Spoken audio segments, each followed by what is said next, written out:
Samajwadi party की एक प्रवक्ता है, नाम है डॉक्टर रौली तिवारी मिश्रा। ट्विटर पे लिखती हैं कि ब्राह्मण समाज अपने बेटे बेटियों को संस्कारित और शिक्षित करे कि वे ब्राह्मण कुल में ही विवाह करें। ब्राह्मण समाज में डीएनए की शुद्धता आवश्यक है। ये संतति और संतान के संस्कारों के लिए एक जरूरी कदम है। उसके आगे ये लिखती हैं कि ये मेरे व्यक्तिगत विचार हैं, इसे किसी राजनीतिक पार्टी से जोड़कर ना देखा जाए। ये प्रवक्ता है समाजवादी पार्टी की, और उस समाजवादी पार्टी की प्रवक्ता हैं जिस समाजवादी पार्टी के नेता राष्ट्रीय अध्यक्ष अखिलेश यादव हैं और शादी किए हैं राजपूत से, और उनके पिताजी मुलायम सिंह यादव हैं और शादी किए हैं ओबीसी के अन्य दूसरी जाति जो बनिया क्लास की जाति उससे। उसके अलावे उनके घर में एक और भाई हैं, अखिलेश यादव के छोटे भाई, वो भी अलग जाति से हैं चूँकि उनके पिताजी कुछ और थे। उसके बाद शादी किए मुलायम सिंह यादव, ये अलग बात है, वो भी इंटरकास्ट शादी किए हैं राजपूत से। तो हमारे साथ इस मुद्दे पे बात करने के लिए अनिरुद्ध सिंह विद्रोही हैं, ये भी यादव समाज से आते हैं, उत्तर प्रदेश से। डीएनए की शुद्धता की बात हो रही है और बात करने वाली है समाजवादी पार्टी की प्रवक्ता रौली तिवारी मिश्रा। शुक्रिया वेद भाई, जय भीम, जय मंडल। रौली तिवारी मिश्रा जो कह रही हैं कि बच्चों को सांस्कृतिक बनाने के लिए डीएनए की शुद्धता आवश्यक है। इसके लिए ज़रूरी है कि बच्चे बच्चियां उनको ये सिखाया जाए कि अपनी जाति में ही शादी करें। उसके बाद वो ये भी लिखती हैं कि ये मेरे व्यक्तिगत विचार हैं, जैसा आपने बताया, इसको किसी पार्टी से लिंक न किया जाए। तो पहले यहाँ पर ये समझना बहुत ज़रूरी है कि किसी भी पॉलिटिशियन का, वो भी ऐसे पद पर जो स्पोक पर्सन है एक पार्टी का, उसका कोई भी विचार तब निजी नहीं रह जाता है जब उसको सार्वजनिक प्लेटफार्म पर शेयर किया जाता है, तब वो पब्लिक हो जाता है और सभी के पास उसका मैसेज जाता है। तो सबसे पहले तो ये है कि रौली तिवारी मिश्रा ये तय करें कि वो संविधान के साथ में या मनुस्मृति के साथ में है। उनके बयानों के आधार पर ये स्पष्ट होता है कि वो मनु की जो व्यवस्था थी, जो जातवादी व्यवस्था थी, उसको स्ट्रॉन्ग करने की दिशा में आगे बढ़ रही हैं। वो चाहती हैं कि मनुस्मृति लागू हो, संविधान को ख़त्म किया जाए और उसी अनुसार। भाई समाजवादी पार्टी में अगर समाजवाद है तो मनुवाद कहाँ से आ गया? देखिए, समाजवादी पार्टी का जो समाजवाद था, आज उस पर मनवादियों ने कब्जा कर लिया है, जो चुनाव के समय हमने काफ़ी साफ और नज़दीक से देखा है। हाँ। जब जब आप देखते हैं कि एक रौली तिवारी मिश्रा और ऐसी कई मिश्रा, दुबे, तिवारी, चौबे, कोई परशुराम की मूर्ति बनवाता है, मंदिर बनवाने की बात करता है, कोई जय श्री राम के नारों का उद्घोष करता है, कोई किसी दूसरे को अपना आराध्य बताता है और हमारे महापुरुषों को इग्नोर करता है या उनको अपमानित करने का भी काम करता है या जातिवाद को बढ़ावा देने का काम करता है, उस समय भी उस पर कोई भी सपा की तरफ से कार्रवाई नहीं होती है। लेकिन एक पिछड़े का, अति पिछड़े का बेटा अगर ये कह दे कि हम संविधान को मानने वाले हैं, मंडल और अम्बेडकर को मानने वाले हैं, हम काशीराम और लोहिया को मानने वाले हैं, हम राम को नहीं मानते हैं, तो उसको तत्काल पार्टी से निकाल दिया जाए। लोटन राम निषाद की बात कर, बिल्कुल, मैं लोटन राम निषाद की बात कर रहा हूँ। अति पिछड़ा समाज से आते हैं, तो लोटन राम निषाद चूँकि अति पिछड़ा है, उसको निकाला जा सकता है, लेकिन डॉक्टर रौली तिवारी मिश्रा डबल पंडित है, तिवारी भी है और मिश्रा भी है, तो उस पर कार्रवाई होगी, ऐसी उम्मीद आप सपा से नहीं कर सकते हैं। सपा तो प्योर समाजवाद की बात करने और लोहिया के लोग हैं। ये देखिए, समाजवादी पार्टी के जिनके विचारों पे चलने वाली पार्टी है लोहिया जी थे बनिया क्लास के, लेकिन वो ख़त्म कर दिए। तो बोलते थे हम जाति विहीन, हम जाति मानते ही नहीं हैं, और वो दलित पिछड़ों और अल्पसंख्यकों की बात करते थे। और उनके विचारों वाली पार्टी में ब्राह्मण की बात हो रही है, डीएनए की शुद्धता की बात हो रही है।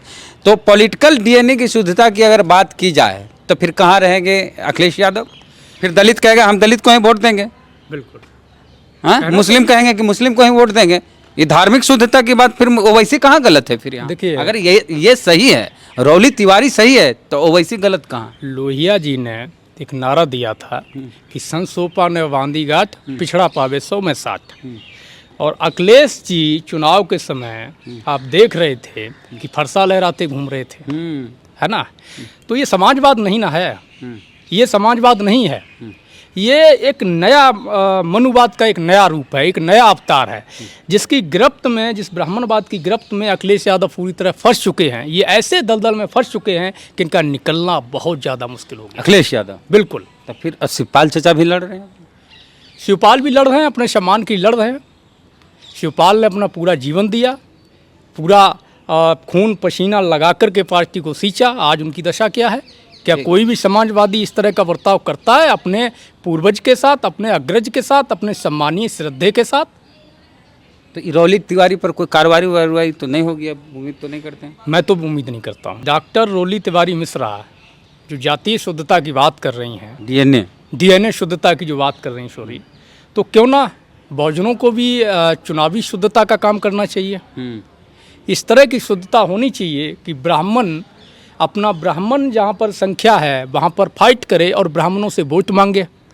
ब्राह्मणों के हल चलाए हुए गेहूँ उपजाए हुए गेहूं का रोटी भी बनवा के खाए। ब्राह्मण कामदार घर में रखे, सफाई कर्मी ब्राह्मण घर में रखे, ब्राह्मणों से वोट मांगे, उन्हीं के सामने जाकर के चुनाव फाइट करे।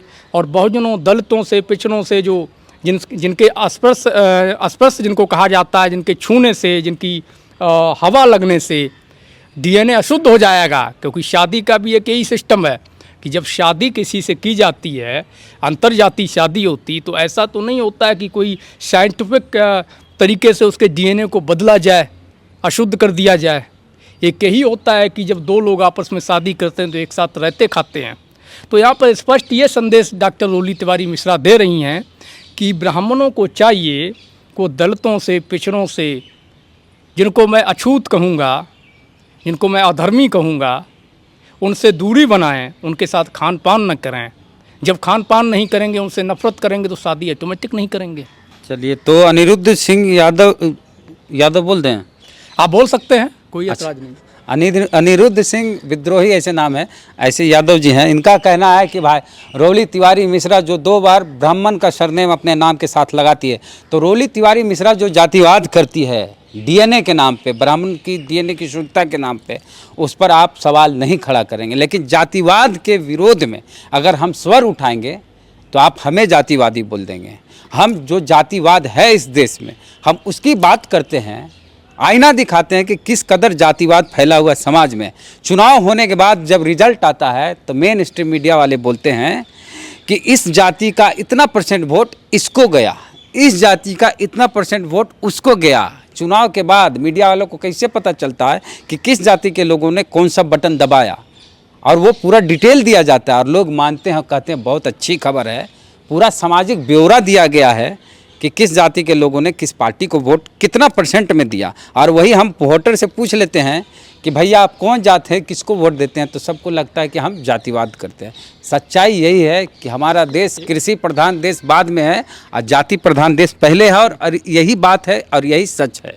एक बात बताइए वेद भाई, मैं आपसे सवाल आज कर लेता हूँ। कर लीजिए।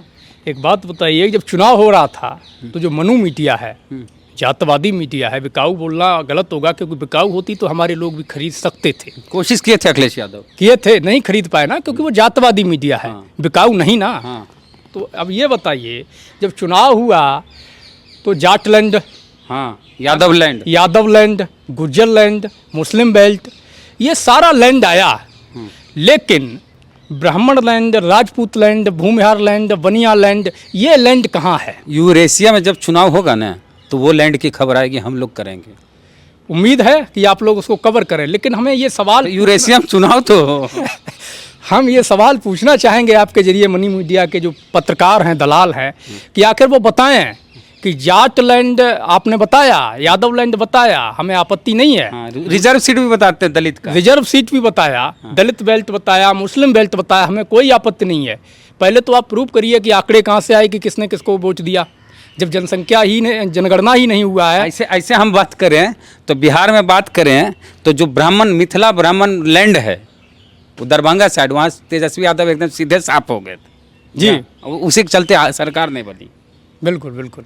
तो अब ये जानना ये ज़रूरी है हमारा मनु मीडिया के पत्रकारों से कि हमें एक बार के सिर्फ बता दो कि वो भूमिहार लैंड, राजपूत लैंड और बामन लैंड कहाँ है। मैं वहाँ बस जाना चाहता हूँ। ये बताएंगे, अगर देखेंगे कोई मीडिया वाले देख रहे हैं भैया, मेन स्ट्रीम वाले, तो बता दीजिए इनको, इनके सवाल का जवाब दे दीजिए। और बाकी जो लोग चैनल को हमारे यूट्यूब पर देख रहे हैं उनको बहुत बहुत धन्यवाद, शुक्रिया। आगे इसी तरह से हमारे साथ बने रहिए। और फेसबुक पेज पर जो लोग देख रहे हैं उनको ज़्यादा शुक्रिया कि आज हमारे फेसबुक पेज पर 10 लाख फॉलोअर पूरे हुए।